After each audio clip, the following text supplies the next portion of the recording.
A Thursday? Editing, Mike? What the hell are you doing here? Well, I can answer this very angry question you just posed. Right now, I'm here presenting a preview of Head, Heart, Gut.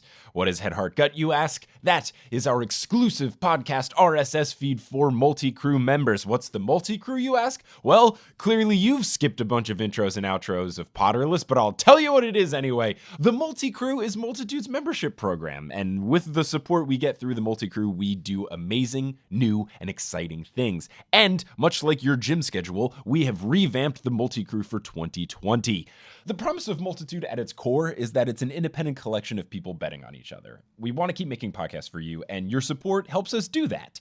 The support we get from the multi-crew allows us to have an office. It allows us to start doing events, whether that's in the office or across the globe. And it also helps us make new shows and fun shows like Head, Heart, Gut is. So if you join the multi-crew, you will be the engine that fuels Multitude, much like I assume coal fuels the Hogwarts Express. You can fuel the Multitude Express, which is a great train going straight from our microphones to your eardrums. For only $5 a month, this is a new tier that we've added. For just $5 a month. That's less than a footlong at Subway because they don't do $5 footlongs anymore. You can get access to Head, Heart, Gut, which is the friendly debate show where there's no right answer, just the best answer. I've been on a few episodes of Head, Heart, Gut. I successfully won the debate that Charmander is the best starting Pokemon. I lost in the debate of who is the best Marvel's Avenger, though I did have about a 3 to 5 minute segment where I just used a helicopter math equation to talk about the torque that Thor needs to have in his shoulders to make himself fly. I was very proud of it.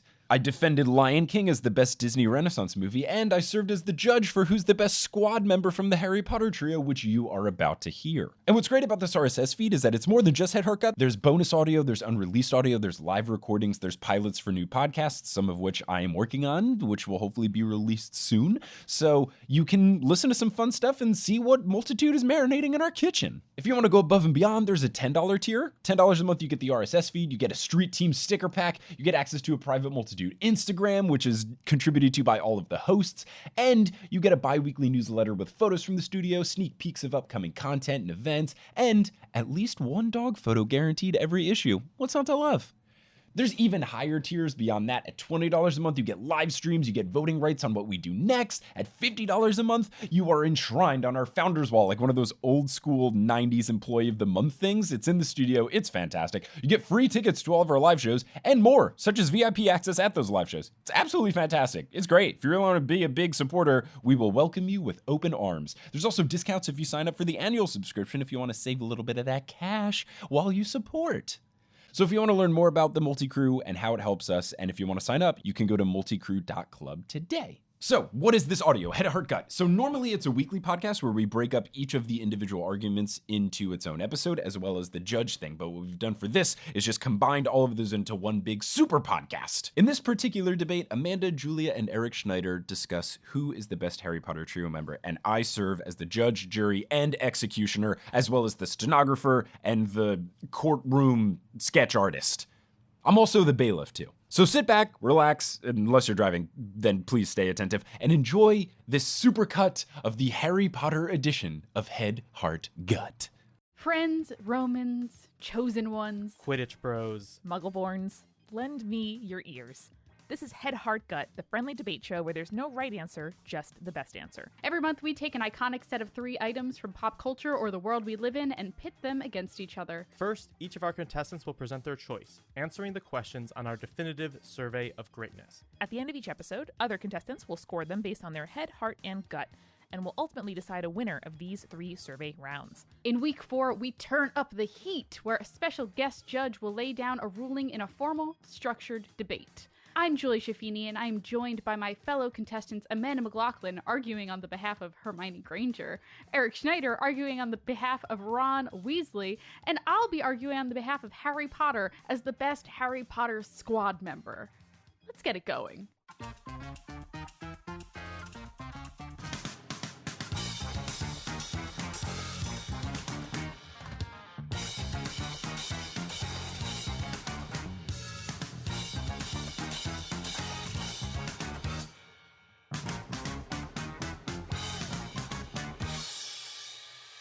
So to introduce y'all to Harry Potter, the boy you already know, What? Who's this man? Huh? Who is this character? Maybe. I was more of an Artemis Fowl child. Wow. Okay. Sure. Whatever. To introduce you to Harry Potter, I'm going to start with a headline, which introduces my subject with a headline as if from a front page story. And so mine is Child forced to go through hero's journey. Turns out okay. Okay. Here for it.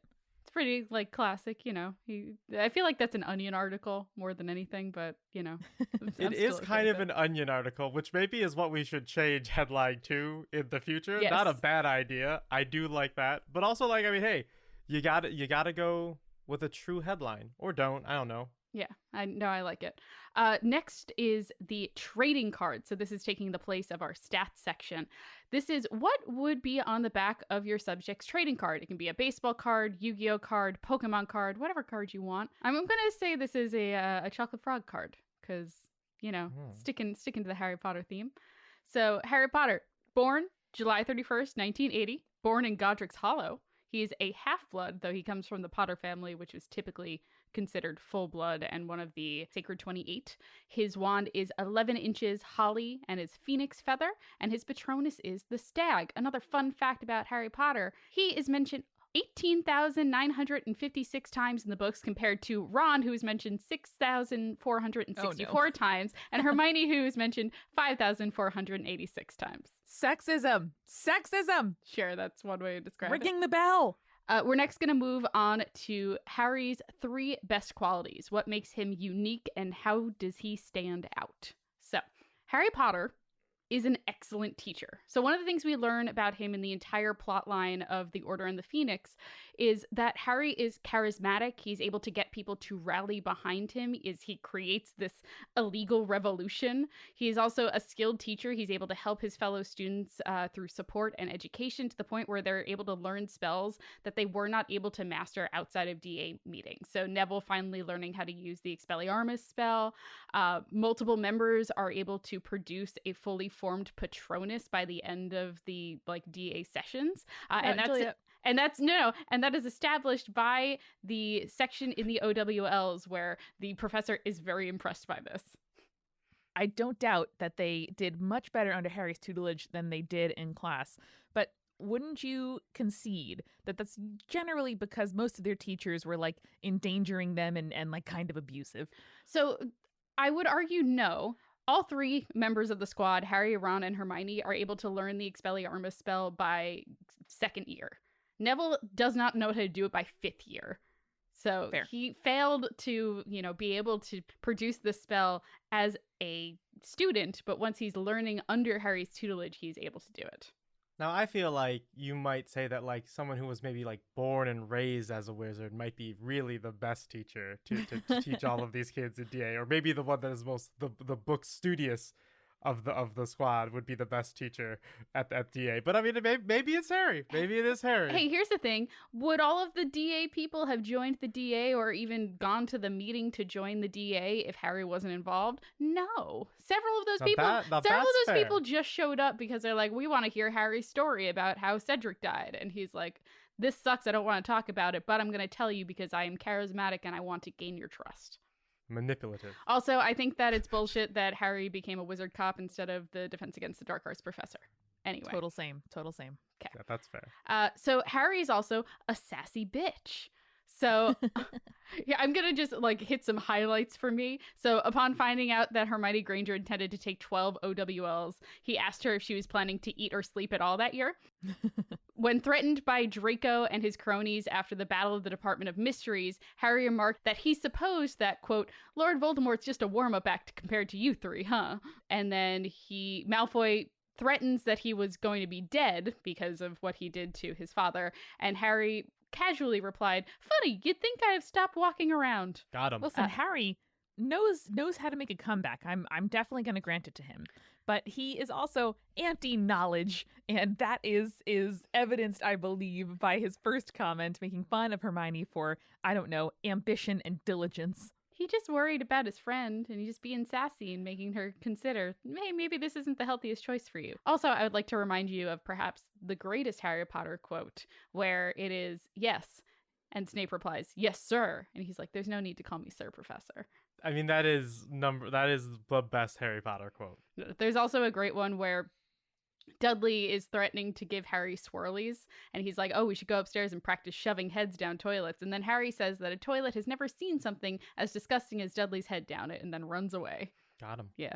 My third thing is Harry is relatable. So here's a direct quote from J.K. Rowling on why Harry is an excellent role model for readers. So, I see Harry as someone who is struggling to do the right thing, who is not without faults, who acts impetuously as you would expect for someone his age to act, but who is ultimately a very loyal person and a very, very courageous person. So, inasmuch as he has qualities that I admire most, I would say that he's a good role model. That doesn't mean he is saintly, but then frankly, who is?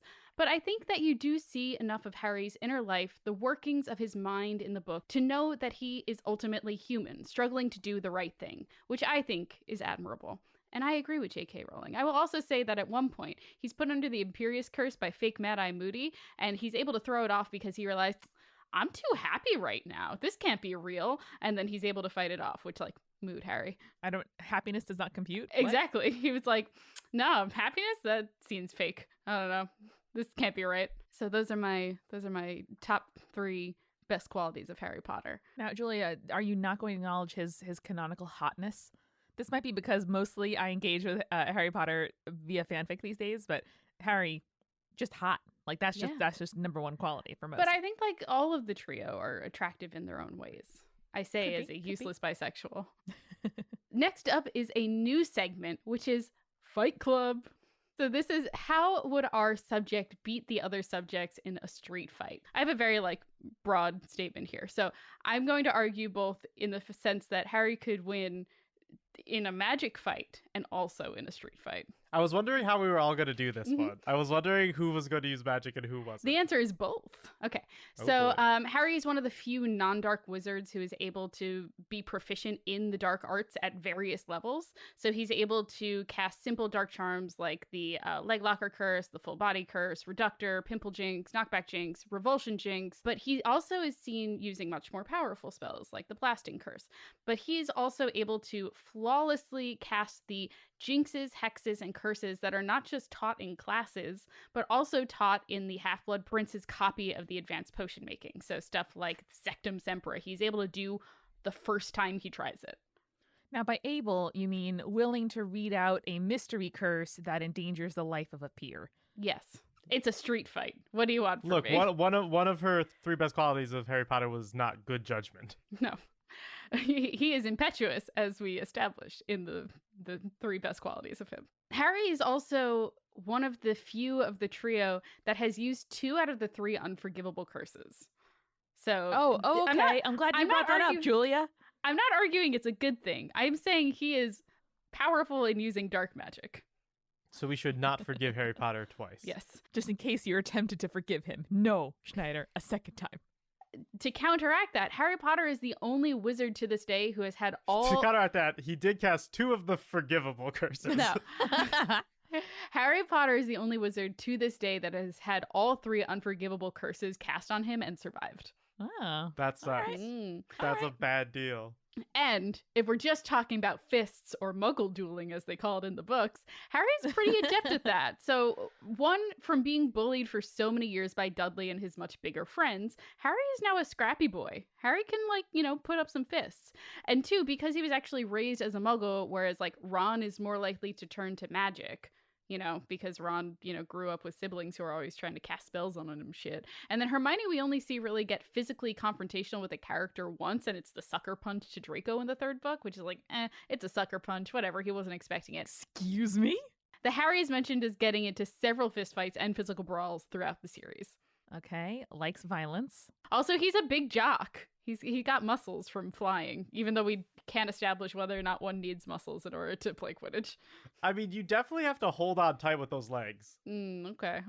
I do wonder, what the athletic ability of, a Quidditch players is. Because, does being quick on a broom have any actual like physical attributes. Obviously, like if you're a bit lighter, I guess that would help. But also like you like could be like Bowser in Mario Kart, and like a heavy set guy on a broom has like low acceleration but high top speed. Here's the thing. I would say that like a seeker doesn't have to have particularly good like muscle mass or anything like that. But if you look at like the skill set needed to be a chaser, a beater, or a keeper, you need to have like pretty solid upper body strength. I was going to add that it is similar in my mind to riding a horse as well, where like, yes, the horse is doing, a lot of work, but your body also has to do a lot of work to keep you on the horse and also working with and not against the horse. So like posting, which is like moving up and down as the horse trots, whatever. So I think there's a lot of gripping the broom and like aerodynamicism, shifting your weight.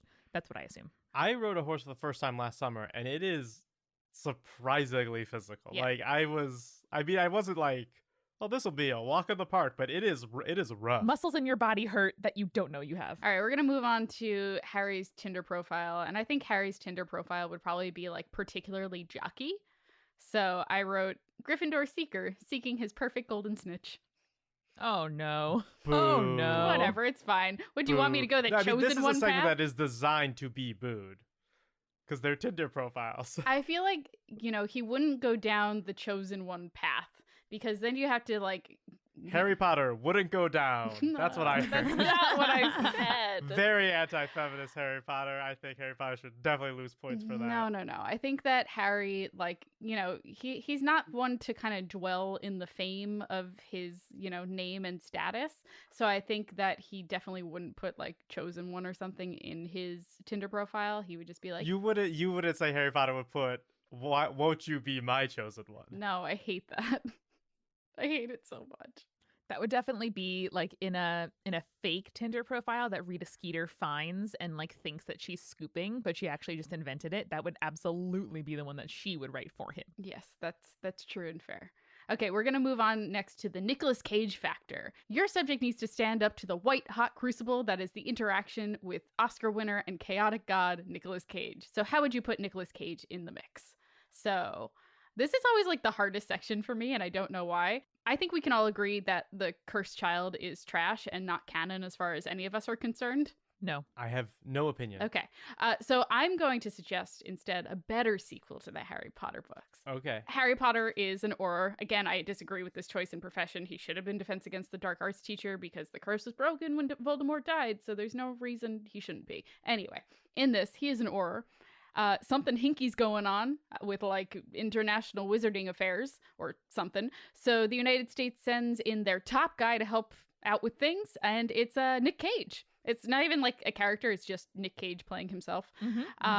Nick Cage, the wizard. And then he helps out the Ministry of Magic with an international magical incident like the Men in Black movie that I didn't see with Thor and Valkyrie. I was thinking Kingsman 2, The Golden Circle. That's also a good option, but like that's the opposite.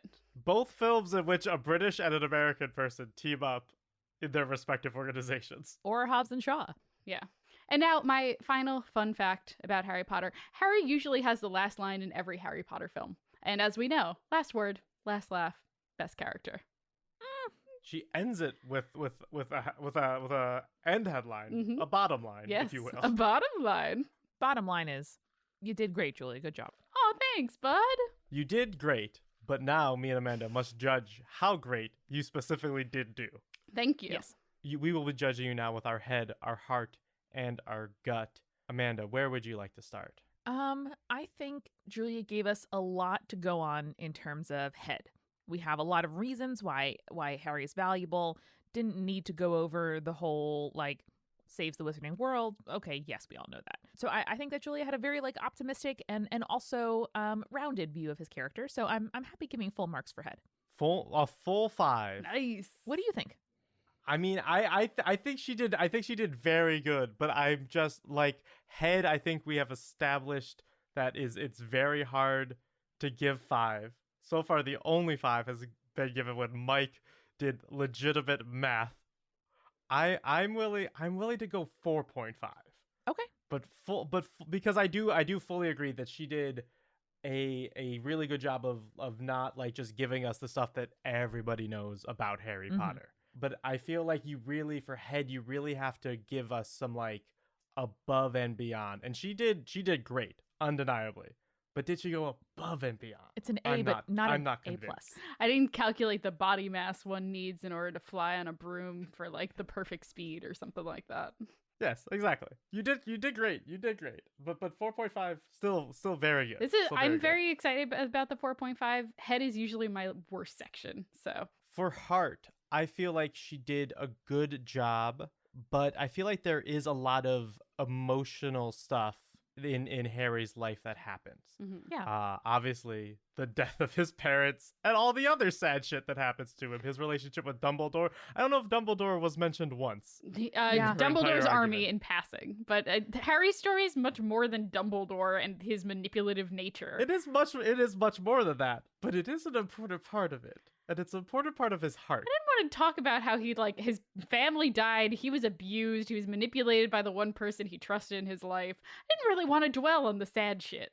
I understand, but I think that is an important driving force of Harry's character. I think that Julia presented us with like the grown together version of Harry that he grows into, but the book is about the journey, and that's why I was so excited by your opening line about the hero's journey, about your headline. So I think that I will go with a 3 here. Schneider, how does that land for you? I perfectly agree with the 3. Sorry, Julia. The game makes me judge my friends. All right. Where do we land with gut? Man, gut's the hardest one for me to judge.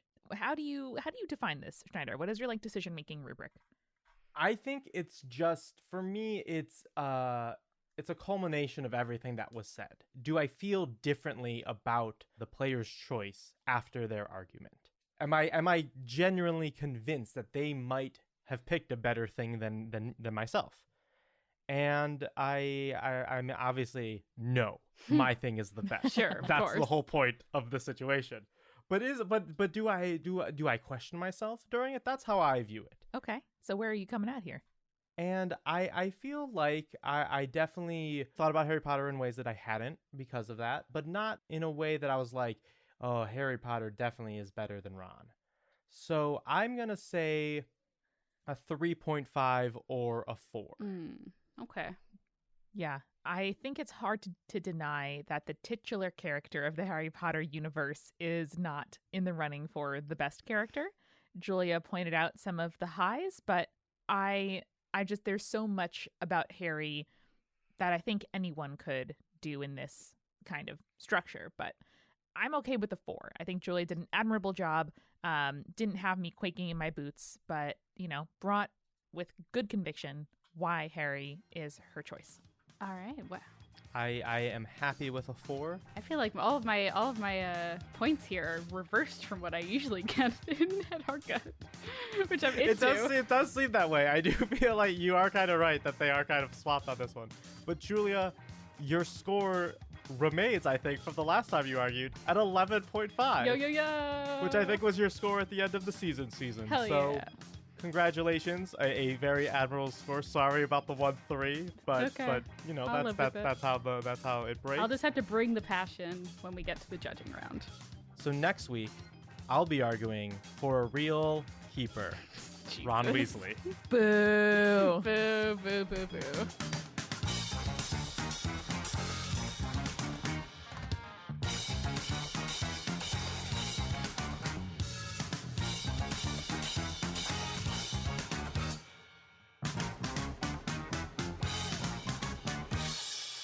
Mr. Yellow, you have such a knack for choosing the remnant, and I cannot wait to see what you argue for Ron. Well, okay, to be fair, Eric also chose Captain America, which I believe is like the Harry Potter of the Avengers. But here's the thing. I also I was the third one to pick. As producer of the show, when I am arguing, I always pick last. Mm-hmm. As I feel like it is my right, not my right, as I feel like it is my duty, since I give everybody else their research, so I know not everything that some people are going to say, but I do present them with a good set of facts. So I feel like I have to handicap myself, which is why I've never won. It's debatable, my but argument. okay. That's That's not the case. I also said, as a Hufflepuff, I'll take the leftovers, Fair. which in this case was Ron Weasley. But let's get to our headline for Ron Weasley. I will introduce my subject with a headline like from a front page story. Ron Weasley, not the hero, not the smartest, simply the best. Okay. It's a bold statement to make. No qualifiers there. No, just language meaning whatever we need it to mean, I Sure, guess. language means nothing. I'm just saying. No, I'm saying one character, Harry Potter, is the hero of the story. Another character, Hermione Granger, clearly the smartest of the three of our characters we'll be debating. But Ron goes above and beyond those things. He doesn't need to be the hero. He doesn't need to be the smartest. He's just the best. As I go through our survey of greatness, I will prove that he's the best. Okay. I am bringing an open mind and an empty stomach. Oh, wait, no, that's the wrong show. Ready. Now I will be doing our newest segment, trading card. What is on the back of your subject's trading card? That could be a baseball card, a Pokemon card, or a Yu-Gi-Oh card, or whatever. For my card, it's just your standard Quidditch player card. All your facts about Ron's Quidditch career, Sure, kind of okay. like you would. It says Ron Weasley. He's 6 feet tall, 155 pounds. That's way too skinny. That's so Nah, skinny. So skinny. I don't know. It's so small though. Stick and bones, that boy. Ron's wand is for. I feel like on Quidditch cards, even though you don't use your wand in Quidditch, they still like tell everybody about their wand. He's got a 14-inch long wand that is made of willow and has the core of a unicorn hair. He has 3 first place finish in the Hogwarts Wizarding Cup tournament, Quidditch tournament, whatever they call it. The I don't remember what they Inter-House officially call Quidditch it. tournament. The House Quidditch tournament, 3 first place finishes and 2 second place finishes. Pretty good. And he plays the position of keeper. Not That's gonna talk about just his shitty start to his career. No, not at all. Ron had some interesting free agent issues come up that I don't think are necessary to get into on his trading card. You don't get a trading card from a player that's like, and here's some drama about them. I wish you did. That'd be so interesting. That would make maybe trading cards better, but that's not the state of trading cards currently. Okay. I really wish there was a nickname because, like the basketball player Robert Williams, his should be the Time Lord for sleeping through practice because that's just a real Ron Weasley move. I'll be moving on to Ron's 3 best qualities. What makes him unique and how does he stand out? My first quality is that Ron would do anything for his friends. And I think this is shown very early on in book 1 when they are going through the dungeon. They're going through all these weird trials because, it's an early kids book. So let's just throw trial after trial in front of these children to get to the end game. They have to play wizard chess. And Ron, knowing how to play wizard chess, sacrifices himself to the wizard chessboard as like a piece in order to let Harry and Hermione to move forward and eventually kill Quirrell so that they release that bit of Voldemort's soul. So like Ron knowing these people for like only a year is like, I will save these other children because it is important. You remember how in the 4th book, Ron just didn't talk to Harry for a bit because he thought he's put his name in the Goblet of Fire without telling him? Good friend. Also, hey, remember when he left them in the woods during the 7th book? He did do that. I will be getting to the left in the woods bit, but I will say teenagers fight. Like you can't like have like some teenagers like not have like a little like spat while they're growing up, especially like at a boarding school. They live together, they spend all their time together. Sure, like you're gonna have some times where you don't get along with your friends. That doesn't mean that like it's not like Ron found one small thing about Harry and never spoke to him again. He didn't speak to him for a few weeks or a few months. Like, hey, it happens. A few months is a long time. I'm not saying it's not a long time. I'm just saying like people have little fights and they got through it and they're better for it. My second quality of Ron is that he is a good wizard. And this displays itself in lots of ways. First off, he kind of took Harry and Hermione under his wing. Did he? And this one's a bit of a stretch. I'm gonna need to read the receipts here, Schneider. He knew a lot about wizarding, and like you don't like get like these like bits where like Ron's like it's explaining and like teaching them all of these elaborate spells or anything, but Ron clearly knows the wizarding world, and that's displayed in what I just said about wizarding chess. See, I would argue though that like Ron did not choose or he wasn't self-aware enough about his knowledge to tell them things they needed to know in advance. He was just like, oh yeah, no, that's a wizard thing. Usually it would be Harry and Hermione being like, I don't know what that is. He's like, you've never heard of blah, blah, blah, blah, blah. And then explain it.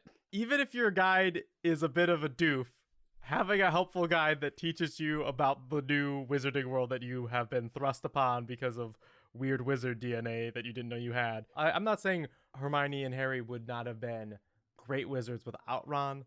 I'm saying they are greater wizards because of Ron. Okay. Say what you will. I would also argue that Hermione comes in much more knowledgeable about Hogwarts than Ron does. Despite the fact that Ron has, 5 other siblings that came before him that went to that school. And remember how Ron didn't know healing spells? Ron, what are you doing? I mean, but that's to do with like Ron's whole. I'm not gonna fall for this trap. Okay. I'm not gonna fall for this trap.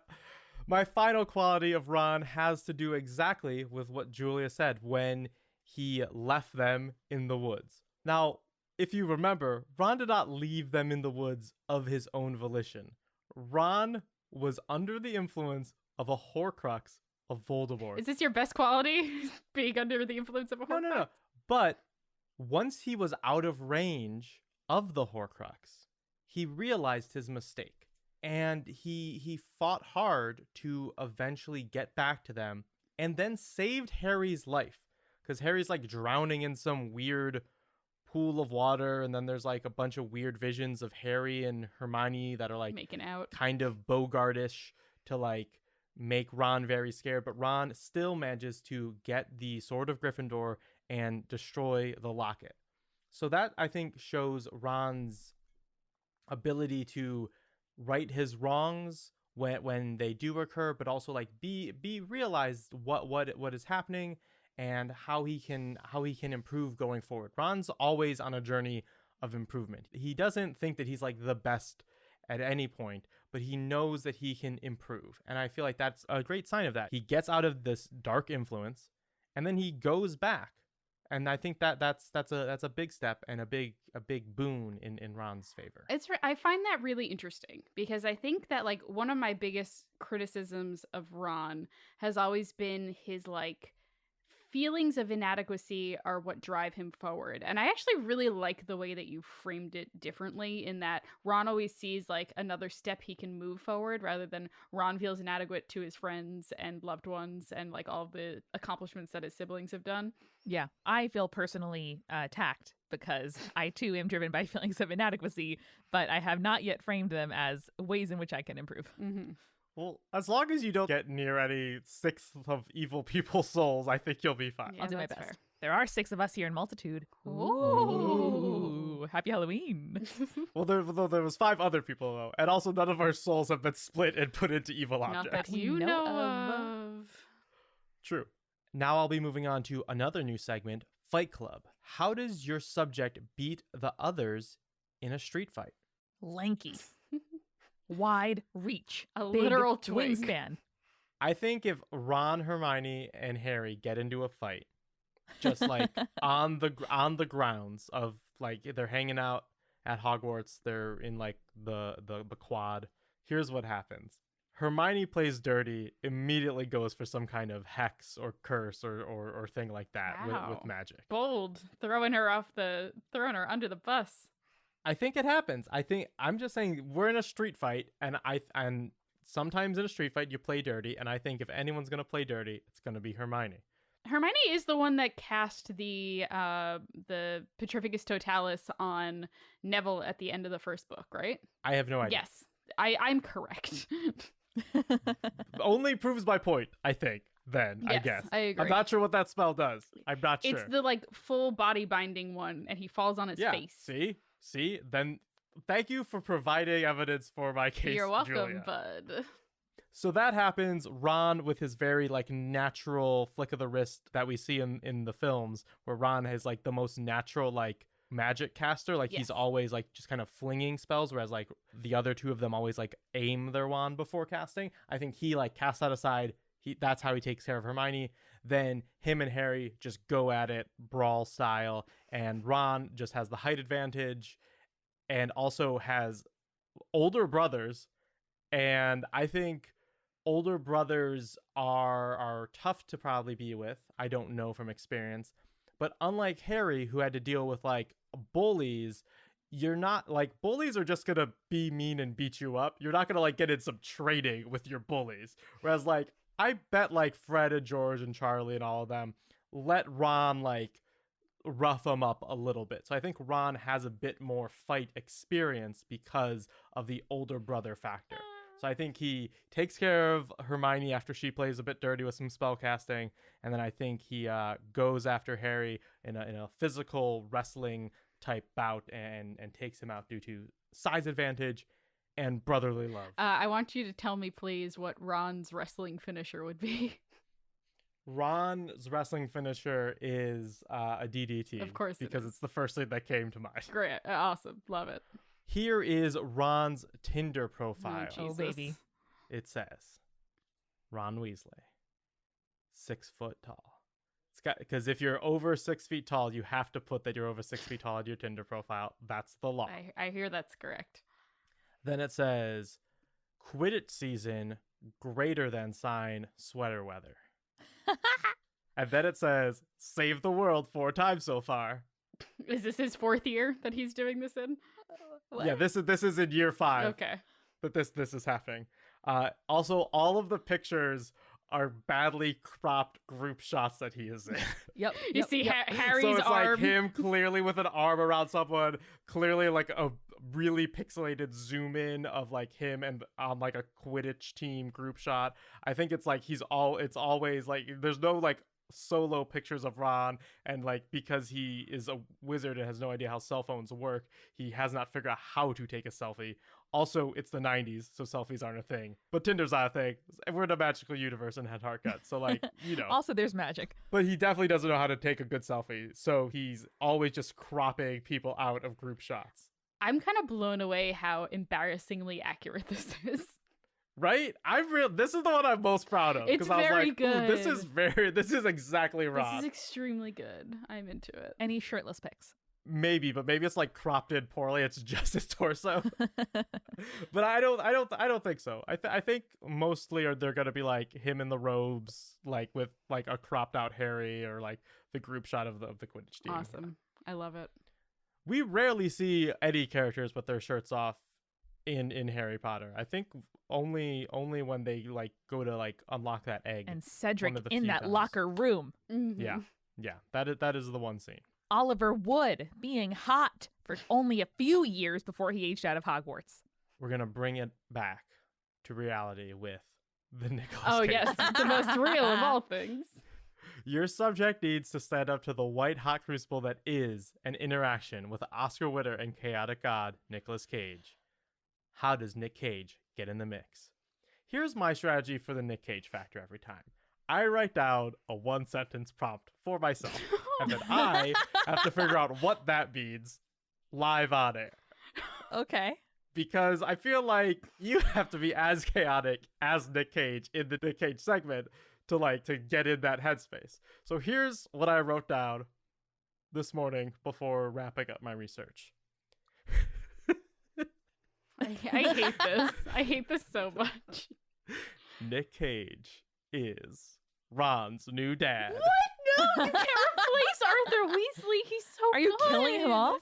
Now I realize that this sounds like I've killed Arthur Weasley and Nick Cage is now married Molly I Weasley. hate that. That's not what I'm I hate suggesting. that so much. I realize that's what it sounds like. I'm not going that chaotic.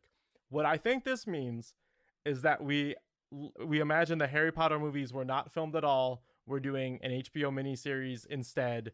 This is a whole new casting of everything. Nick Cage is playing Arthur Weasley. Mm-mm. Who better to explore the world of Muggle inventions than the most confused sounding man alive, Nicolas Cage? No. There's no like car. calm. Harry, tell me about how automobiles work. Trams, if you will. He's not excitable enough. I know, like even him in National Treasure, like he is a little bit nerdy, but he's also like supposed to be smoking hot. And all the better for Molly. Now she's got a smoking hot husband in Nicolas I Cage. hate this. I I hate don't this know about that. imagery so much. Is he dyeing his hair red? Yeah, I think he's got a really bad Bad wig. Bad just wig. like in Oh no. just like Dolph Lundgren does in the Aquaman movie. Correct. Just like buck wildly bad. Here is a fun fact to go out on about Ron. This is a very random fact that I found, and I don't know where it's discussed in the books, or maybe if it's just like one of those weird things J.K. Rowling added later on like Pottermore. Ron's favorite sandwich type is bacon, and his least favorite is corned beef. That's it. Just like no. Here's their sandwich preferences. I don't know when that comes up. Julia seems like she might know. I know where the corned beef one comes from, and it's when he first meets Harry on the train going to Hogwarts, and he pulls out these like lumpy sandwiches that his mom made for the trip, and he's like, "No, I got a sandwich. I don't need any sweets from the cart." And Harry's like, "I will buy you all the sweets, you perfect child." And is he like, oh, corned beef? Yeah, he's like, "Oh, corned beef again. She knows I hate that one." Oh, Ron. Also, I'm so glad we're past the days of pocket sandwiches. That was just like fully a thing. Fully a thing. Yeah, we made it through like 10 years of it, and then we didn't have to worry about it anymore, and it was great. I mean, lunchboxes are just a wonderful invention. I never had a pocket sandwich. I don't really know what you're talking about with pocket sandwiches. In like the 50s and 60s, before brown bags became a thing, you would just like take a sandwich in a pocket. Like maybe in wax I thought paper. you were saying in the period that they were in. I was like, I was alive in the 90s, and I do not remember pocket sandwiches. We being as a an issue. society have graduated beyond pocket sandwiches. So that concludes all of my information about Simply the Best, Ron Weasley. Julia. Yeah. We are now going to judge Eric on his argument based on our head, heart, and gut, giving him a score out of 5 for each category. I'm going to just throw out there that I feel like we didn't learn a lot about Ron. I appreciate a lot of things about Schneider's argument, but I do not think that facts are one of them, and I'm going to propose a 3 here. I will agree with the 3. I might potentially be persuaded to bump it up to a 3.5, if only because I still have the picture of very, very skinny Ron Weasley stuck in my head at 155 pounds. Slenderman Ron. Can we revisit? Can we put a pin in it and come back at the end of the other 2? Yeah. Is that allowed? What do we think about heart? I might go full marks here because it's clear that Schneider cares. He wants us to care too. And I do respect maybe 4.5. I don't think I'm like, throwing down all my notes to switch over to the Ron side, but it's clear that Schneider cares. It's clear that Ron stands for something. What do you think? I would go 4.5 as well. I think that when it comes to Retribution. I think when it comes to Ron, I was very impressed by the way that Schneider kind of took what I consider his poorer attributes and like reframed them as positives. And I think that it takes a lot of heart in order to do that. I agree. I think it takes 5 heart. No, 4.5. Let's do 4.5. And finally with gut. I agree. I'm quite persuaded by how much Schneider cares and how he makes me see some aspects of Ron in a new light, which at this point, 20 years deep into a fandom, I think is impressive. But I am not at all convinced that Ron is the best member of the trio. Yeah, I would say 3.5. I think, again, the persuasiveness of portraying his negatives in a positive light did bump it up to a 0.5 for me, but it's still Ron. I will say, since I'm technically no longer arguing, I did the slightest bit of research. Uh-oh. Even though that is not allowed during arguments. We are post-argument, so I'm allowing myself, as the person who makes the show, to make this decision. According to the HarryPotterFandom.com site, which is where we got a lot of our research from, Ron does in fact weigh 152 pounds. I actually added 3 pounds to him. It's worse now. Worse. So just so you know, I did not misquote. That was in fact the correct, very close at least, the correct number. I knew it was in the 150 range. Extremely I guessed fucked. 55. It was actually 52. So I just want to say, since this is the least important of any of the arguments I made, and it was just a stat I gave, Extremely fucked up. 152. So I think that means I get that extra 0.5. What do you Thank you, say? editor Eric. In the interest of ranking, which is the point of the show, Julia, I move that we leave it at 3, which would bring Eric to a total of 11, ranking Okay. just under you. Okay. You know what? That's great. I mean, I think that's pretty strong, all things considered, that I'm going up against, just so far, the boy who lived. True. If Ron's only 0.5 points behind Harry Potter in the book series called Harry Potter, not too bad. Okay. Not too bad. Not bad at all. Well, thank you so much for bringing this argument to us. And wait for next week, though, when I will be arguing for every nerd's true hero, Hermione Granger.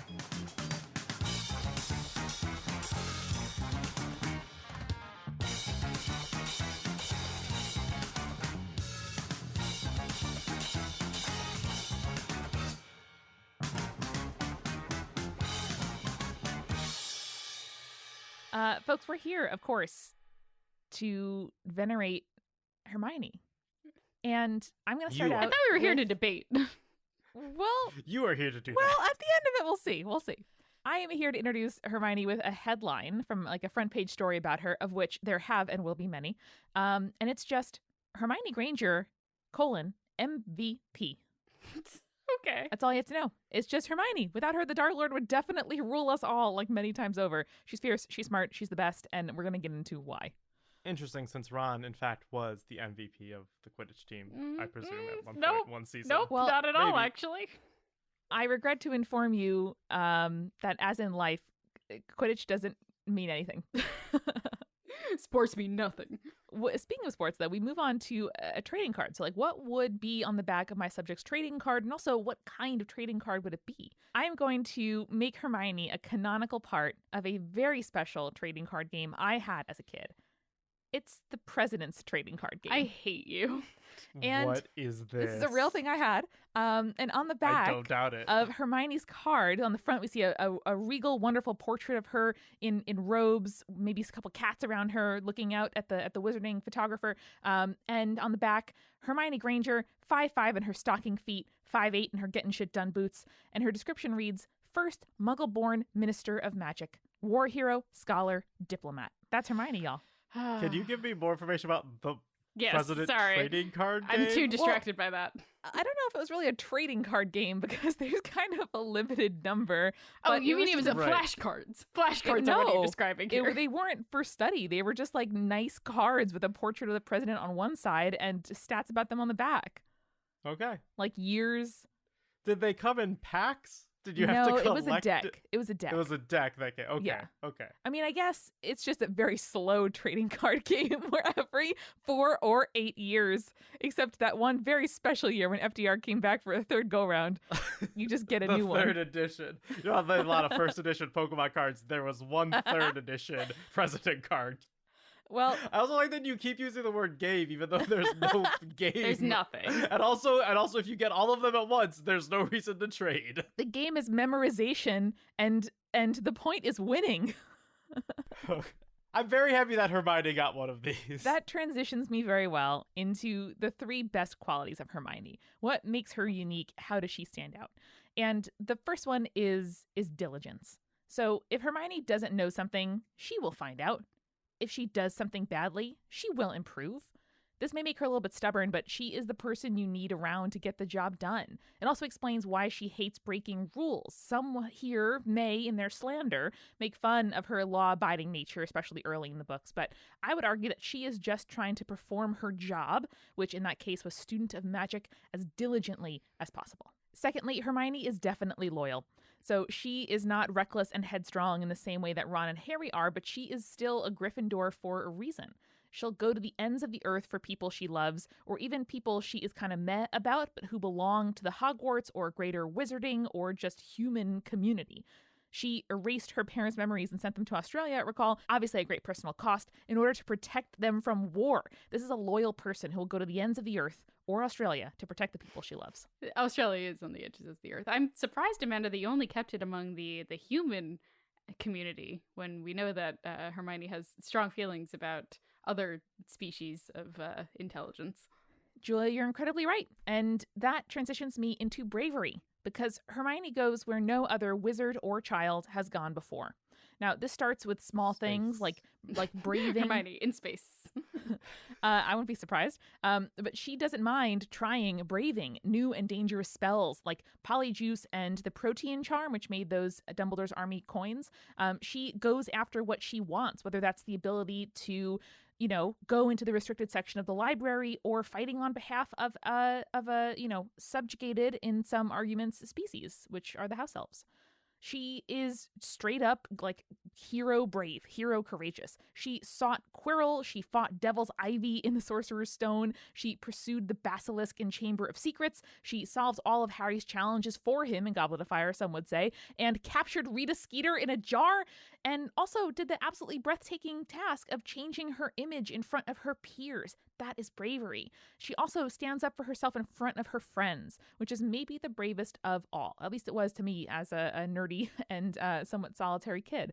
She said that Ron has, quote, the emotional range of a teaspoon when he was incredibly insensitive in front of her, which, Julia, I would argue is definitely the best line in all of the books.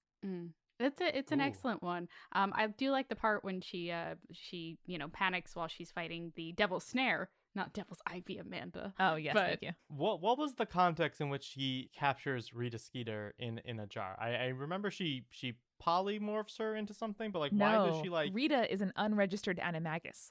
And so Right, Hermione yes. finds this out because there's headlines happening about things happening inside Hogwarts that no one could have said except for the people who were there. So she captures her and kind of extorts her into not writing about Harry anymore. I think that's a pretty questionable moment, but I feel like that and her erasing her parents' memory without their permission to protect them are both, I don't know, I would say morally ambiguous at best decisions that Hermione makes. Yeah, they're not great. I think that Hermione decides for herself what is right and wrong. So she is not like a law-abiding sheep, just kind of doing whatever society tells her. She is a transgressor. Like, she is Muggleborn, and she faces discrimination over that. And she comes into the wizarding world saying, like, I am going to get everything I can out of the society. I'm going to try to give back. I'm going to read and research and be a diligent student and help others with their homework and then papers. But she also wants to do things for a reason. And so I would say that deciding for herself what is necessary and trusting her own gut to make those calls when other people either haven't made them before or can't make them for her is something that I really admire. Okay. I mean, I agree with the vast majority of Hermione's moves, but the parents one always rang very, very cruel to me. Like, her parents know she's a wizard. She could explain it a bit before, like, sneaking into the house and then erasing their memories. Yeah, no, Hermione does some fucked up shit, but we'll talk about that during the debate round. She's more of a neutral good character than a lawful good character. I would almost argue she shifts throughout the series from lawful good to chaotic good. Some of her decisions that she makes are like really morally questionable. Well, I think that we're here arguing for the best member of the trio, right? And we sure are. As wonderful in their own ways as Ron and Harry are, I'm basically like arguing for Hermione on two axes. One is utility. If you're drafting people to be in your trio, like, the wizarding world would be fucked without Hermione, period. And I'm going to get into a little bit more specifically why, but I think that's very, very useful. And secondly, just kind of like strength of character as it intersects with like pragmatism. Like, she goes for what she wants, but she's also aware of like the systems that she's navigating. She wants to, preserve some amount of like social currency and being able to operate in the world while still doing what she thinks has to be done. Whereas Harry would kind of like burn everything to the ground in order to do what he thinks is right. So I think that is valuable, and that mix of kind of idealism and pragmatism makes for a really like wonderful, unique, and inspiring individual. But more to the point, how would Hermione beat Ron and Harry in a fight? So I think she would just be like, oh no, guys, we can't. Wham! So Hermione will play the part of peacekeeper. She's self-aware. She knows that people think that she's a wet blanket sometimes, and so then she will just like smack him with a very heavy book. Schneider's point, I don't think she'd fight dirty necessarily, but I think she is willing to use. I mean, I think what you just described was fighting dirty. Gotcha there. She's winning the fight, period. So I think that, yeah, between the heavy books and just kind of like generally holding her own in terms of scrappiness, when it comes to magic, which I don't think will be her first instinct, but she would use, she's the only one of the trio who can reliably cast spells wordlessly. And it is also, apparently, she's the only one who knows healing magic, so it would be good to have her standing at the end of the day so she could, patch up the others. She is also, unlike the Death Eaters, apparently, the only one observant enough to know that Harry uses the same spell every time. So I think it is inarguable that Hermione observes Ron and Harry closer than either of them observe her. And I think she strategically would understand the way that the fight is likely to go. She also observes the two of them fighting way more than they've observed her fighting. So I just think that she would have kind of the upper hand in terms of strategy, and has definitely thought about this before, because every woman has had to think, how would I physically get out of the situation if I had to? Okay. I feel like I have some arguments, but I do want to save them for the debate round. Real bad. Fair enough. So let's move then to Hermione's Tinder profile. What does her dating profile look like? I'm hoping this one is the least cringy out of the three of them. That's my hope. Well, Julia, her dating profile begins serious inquiries only. Yes. Which Gryffindor, proud Muggleborn. That's the whole thing. Beautiful. If you object to any of those, you're out of here. All right, good. Eric, I also said that her profile picture would be like a very skinny and long full body shot cropped out of a group photo, because I think that Hermione knows that it's important to be transparent and wants to have like a straightforward, like full body photo to begin her dating profile. And then there are some more artsy ones, like reading by a fire, maybe like tutoring someone in the background, trying to like push a camera out of the way, funnily. Like she wants to project some personality and really likes that the candidates kind of capture something about her that she doesn't know that she could like willingly portray if she was like sitting down for a photo. Who did Hermione go to in order to get advice on her dating profile? Because I'm sure she wrote the description herself, but I think she probably got advice for the pictures, and I would like to know who she got advice from. Yeah. I feel like if Lavender Brown had patched things up, if they'd kind of, had the past be past, that would be a really good choice. Mm-hmm. And I think also there's a world where she goes to like Pansy. Pansy fucks. And I feel like Hermione, if she's a question about sex, would definitely go to Pansy. Pansy definitely fucks. I would have thought Ginny would have given good advice, because Ginny has much more dating experience than Hermione does for like a majority of the series. Yeah. I am assuming, though, that, per canon, like Hermione would be going to Ginny for advice about Ron, so maybe she would avoid that whole situation. Sure. I must say, though, that Hermione and Ginny are one of the more compelling, like, trio with others ships that I have seen. Mm-hmm, mm-hmm. We move on now to the Nicolas Cage factor. How would Nick Cage get in the mix? Oh, boy. And Schneider, as I was showering this morning, I also just had one sentence come to me unbidden, and I'm just gonna go from there. I'm gonna freestyle. Nick Cage is definitely a squib. Okay. So, like, how else in the world would somebody that like worldly and mysterious become an action movie hero? He's like a Kennedy illegitimate child who ends up doing something absolutely wild outside of politics, but could definitely have been a politician. So my point is, like, he definitely ends up at the same party as Hermione one day, and she's the only one there who knows him as anything other than like so-and-so's son who lives in Muggle America. And I think that's completely charming and a very good beginning for some kind of other like buddy, noir, like detective solving murdery mystery type thing. All right, I'm into that. I can fuck with that. Yeah, I like that. And finally, I expected more pushback, to be honest. But no. That's actually the tamest Nick Cage thing I think we've gotten so far. Well, our final fun fact here is that the Sorting Hat took 4 minutes to decide what house Hermione would belong in. Can you imagine kids waiting for 4 minutes for anything? Like, that's like a full lap around the track growing up. She's canonically a hat stall, right? What does that mean? So canonically, there are things called hat stalls where the Sorting Hat literally cannot decide what house to put them in, and so asks them, what house do you want to be in? And then Hermione was like strictly between Ravenclaw and Gryffindor, and she decided on Gryffindor.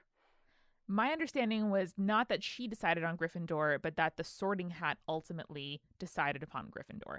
I'm not going to die on that hill, but that is what my research said, Okay. that the hat ultimately chose. But I think, Julia, that we're getting at the same point here, which is like, you know, these are children's books, right? Yes, but we also appreciate complexity here at Multitude, and I love that Hermione contains worlds. She is brave and loyal, smart and diligent, a true Griffin claw, like myself. Very good. I'm into it. And her house choice also brings out the unexpected in her. It brings out like her secondary characteristics, because you look at Hermione, you think bookish, Ravenclaw, period, but she is instead like the hat sees something within her that it wants to encourage, and Hermione gets to, you know, grow into herself, not along the path that everyone thinks she's going to take, but using some of those more like unruly impulses within her that she might want to tamp down, and instead understand that this is a valuable part of me. And that, I feel, is just incredibly inspiring. And, you know, it's a different kind of bravery to someone like Harry, who is born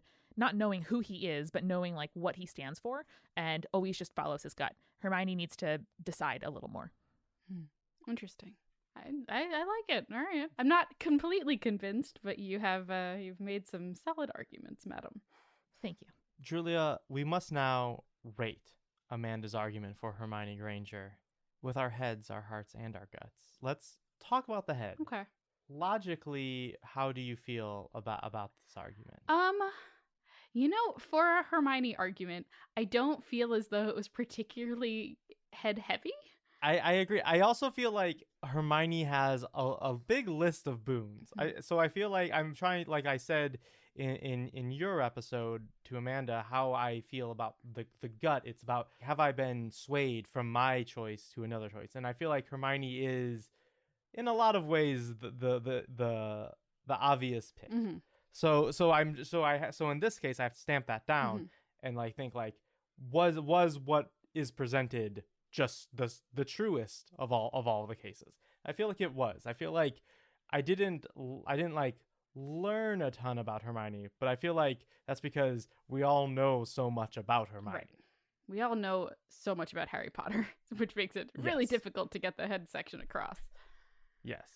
So I feel like I would go a 4. Okay. For head. I think I can back you up on that. Yeah. I'll take it. How do you feel about heart? I feel as though Amanda did put a lot of heart into it. Yes. I agree. I would say 4.5 if I had to. Yeah, I feel like Amanda, as a nerdy girl growing up herself, identifies a lot with Hermione Granger. Probably did while reading the books. I feel like that clearly showed in her argument. So I will happily go 4.5 as well. And I got a Hermione doll for my for Christmas when I was 8. Still in the box, Flip's hair. Yes, don't worry about it. And I will put a picture on the Multitude Instagram this week. Now, see, that fact during the argument might have gotten it up to a 5. Yeah. Gosh, man. Guys, I didn't want to harp too much on the fact that I'm obviously Hermione and Hermione is obviously me. And seeing her like make friends and deal with conflict and stand up for herself is like legit therapeutic. Okay. Yeah.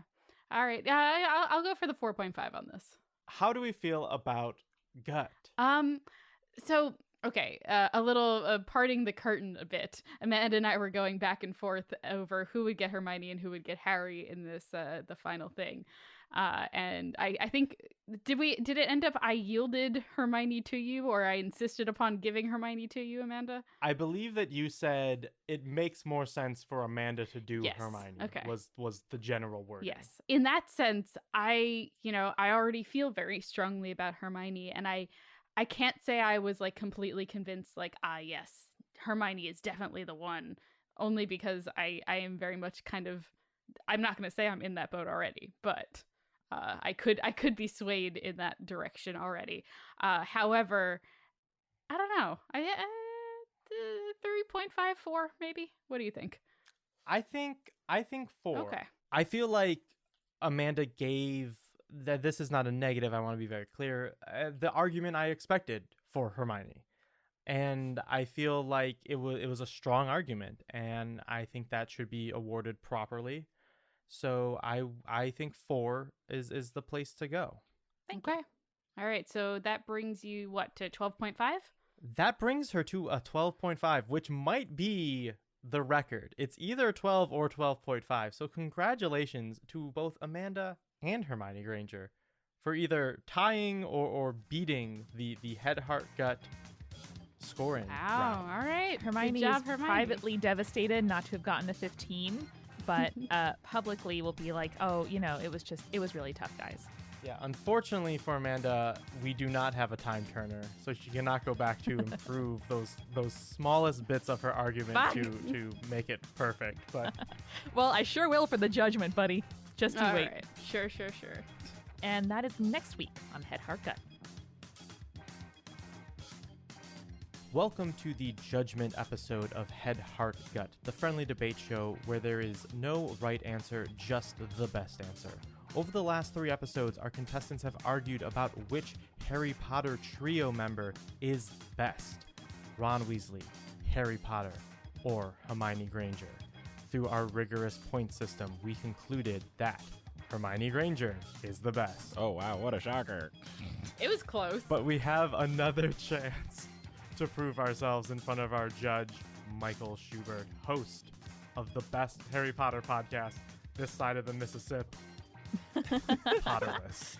We will give our opening statements, argue how our choice hits the rhetorical triangle, logos or our head, pathos or our heart, and ethos or our gut, and then get a chance to answer cross-examination questions. But first, let's hear from Judge Schubert. Hello, it is I, Mike Schubert, once a Harry Potter noob and now a Harry Potter expert. I do have real credentials I can put to my name now, though, because I host officially the most popular Harry Potter podcast. Yay! So I am here to judge the squad. I do appreciate that it was called the squad debate. My lingo for the trio has now seeped into beyond Potterless, which makes me very happy. It's true. But yeah, I'm really excited. How are you all feeling going into this judge thing? I'm hyped. I'm ready to lay down the law. I'm always excited for Harry Potter. I'm probably the most worried, as Harry has the whole chosen thing, and Hermione has the whole being real smart thing. Mm-hmm. And Ron's there too. Ron also is there. I think I've got the most off the wall strategy that has ever been presented in Head, Heart, Gut I don't know. I am Do you really remember excited. Brandon? to win this. I'm ready. So we'll see. Great. Well, I'm ready too. Let's get right into it.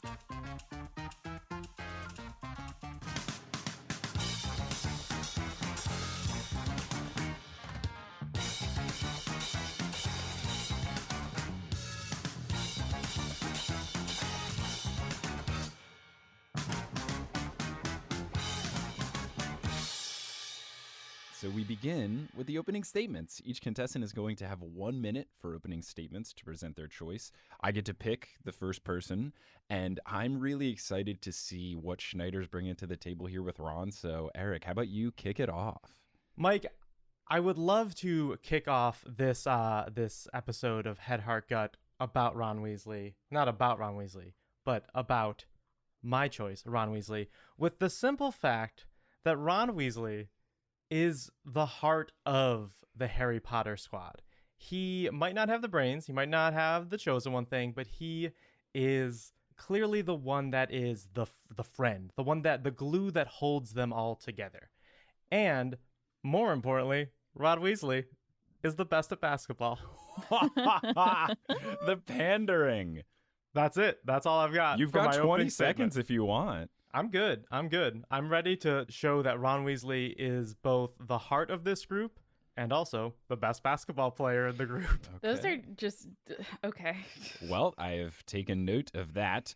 Let's now move on to Amanda. You have 1 minute on the clock for some opening statements about Hermione. Thank you, Mike. I would like to begin by acknowledging that, yes, Hermione is the obvious choice for best squad member, but sometimes the obvious choice is also the best choice, and it's right. And that is where we are today. I'm going to try to lay out for you all the reasons that you think Hermione is great, her brains, her courage, her, place in the squad. But I also want to acknowledge here at the opening that Hermione's also a good friend, and she is not just somebody who pulls her own weight, but she tries to unlock the best in others as well. For example, she was the person who convinced Harry to teach defensive magic to a small band of students in defiance of the ministry's dictum that they can only teach basic principles from the textbook in defensive dark arts against the dark arts. She was the one who basically, made Dumbledore's army and who convinced Harry that he is not just somebody who fate said was important, but someone who has other gifts to offer and leadership abilities that he can give to other students. So many of the things that we see in the series that are so exciting and so useful, not just because of Hermione, but also assisted by Hermione. And that's exactly 1 minute. Wow. Very punctual, just like Hermione herself. Okay, Julia, hit me with that HP stuff. 1 minute on the clock and go. Judge Schubert, I'm curious to hear if you've heard the theory that no Gryffindor is actually a Gryffindor, but they choose to be a Gryffindor. So, for instance, Harry represents Slytherin, but chooses to be a Gryffindor. Ron represents Hufflepuff and chooses to be a Gryffindor. Hermione represents Ravenclaw and chooses to be a Gryffindor. Are you familiar with this? I am, yes.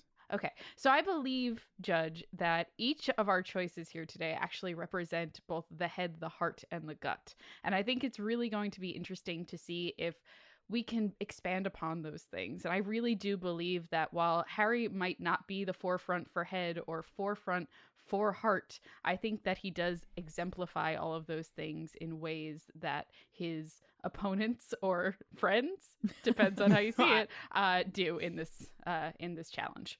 Okay, you have 10 seconds if you want to say one last thing. Harry's cool and, almost got picked for all of the houses, not just one house. And that's time. Wow, look, we've done it. Okay, all right. These are all solid opening statements. This is just for my peace of mind. No points awarded just yet. I'm just taking it all in, taking little notes on what you've all said.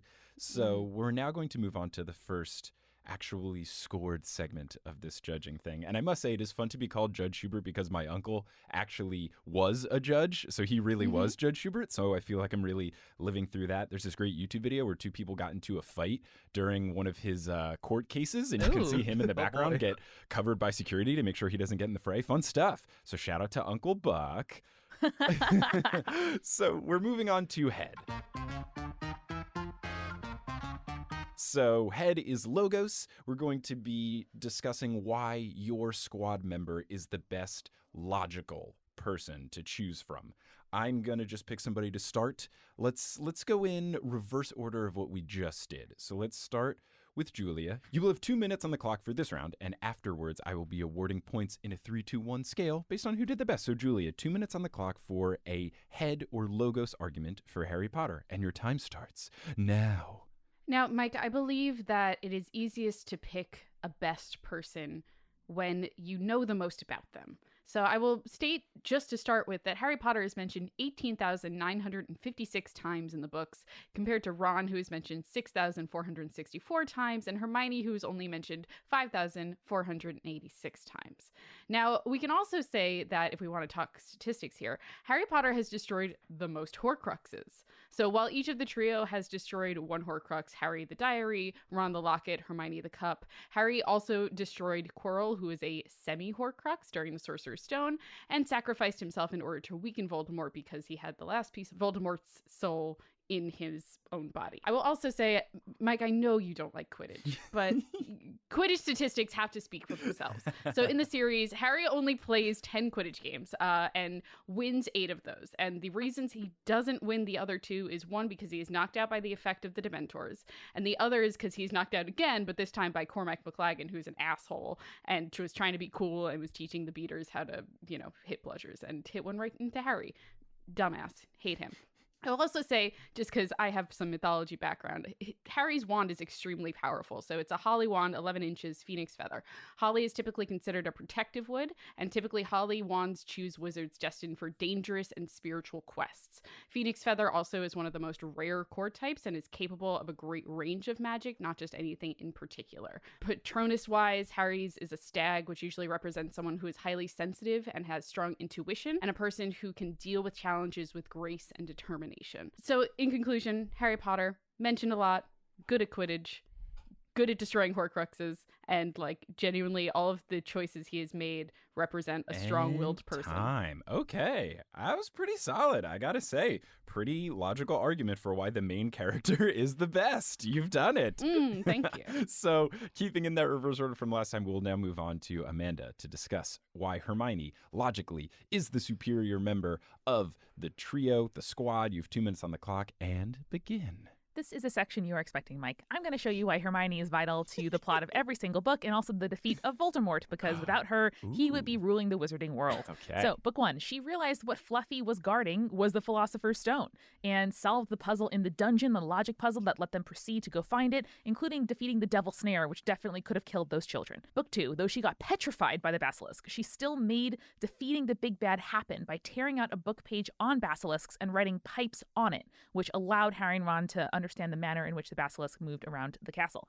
In book 3, she uses, time travel to rescue Sirius and Buckbeak. Book 4, she was instrumental in helping Harry with several of the Triwizard Cup challenges. Book 5 protected the DA from being broken up by making those little coins that alerted them to when they wanted to meet. She lured Umbridge to the Forbidden Forest and got her abducted by centaurs. That was good because she was terrible. And she also stopped Theodore Nott from killing Harry in the Department of Mysteries and then silenced Dolohov, who was going to alert the Ministry to the fact that they were all there.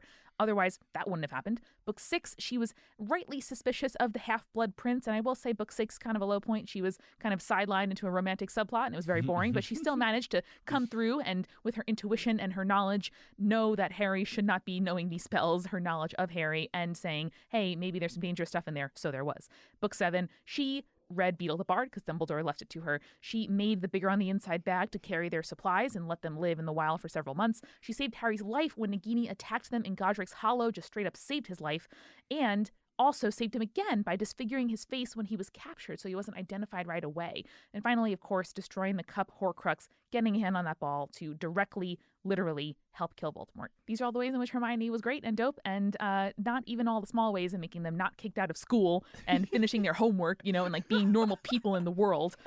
All the irrefutable ways in which Voldemort would be around without her. And that's time. Wow. All right. Pretty thorough. I love it. I'm just going to take that note and call it evidence because it was lots of proof there. I really just want to thank Eric and Schneider and Julia for telling me that I had a lack of evidence in my preliminary round. Ooh, so I really want to good bring it. learning. Guys, thank you for giving me that wonderful critique. I love it. Thanks to my haters. Love that. Okay, so final head argument. We're going to use Schneider to discuss Ron logically. 2 minutes on the clock and begin.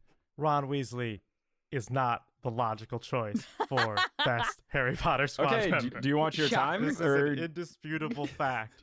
Harry Potter is the chosen one. Hermione is clearly the smartest. There is no logical reason that you would pick Ron. So, what I will be spending the remainder of my time on is describing the ways that Ron Weasley is the best at basketball. Ron Weasley has a athletic history that has been proven. He led his Quidditch team. I know Quidditch is bad and it's no basketball, but he has led his Quidditch team to multiple first cup victories in the Hogwarts Cup and won second place victory. Very good team leader right there. He's got he's not the tallest guy, but he is the tallest squad member at 6 feet tall, meaning he would definitely be the best at basketball of the three of them, since height is a very important part of basketball. Also, Ron Weasley's willing to take a personal foul for the team, as seen in the first book when he gets attacked by the wizard chest to let Harry and Hermione make it to Quirrell's chambers. Ron is always there to he's the one that's willing to go the extra effort. And I think that makes a great both Harry Potter squad member and also a great basketball player. Ron Weasley is willing to put in the work on the court, and he's willing to put in the work to kill a Horcrux. And Ron Weasley is just a good guy and is going to be there as moral support. He's going to be cheering on his teammates from the bench when he's there, and he's going to be leading the team to some sick dunks when he's on the court. Hey, Eric Schneider, how much does Ron Weasley weigh again? Ron Weasley weirdly weighs 152 pounds. Ron Weasley is very light and an average That's not height. Terrifyingly light for 6 feet, but it's a little slim. I'm 6 feet 165, so. But he's just a lanky boy. You can be a lanky boy and Seems good at too hoops. thin.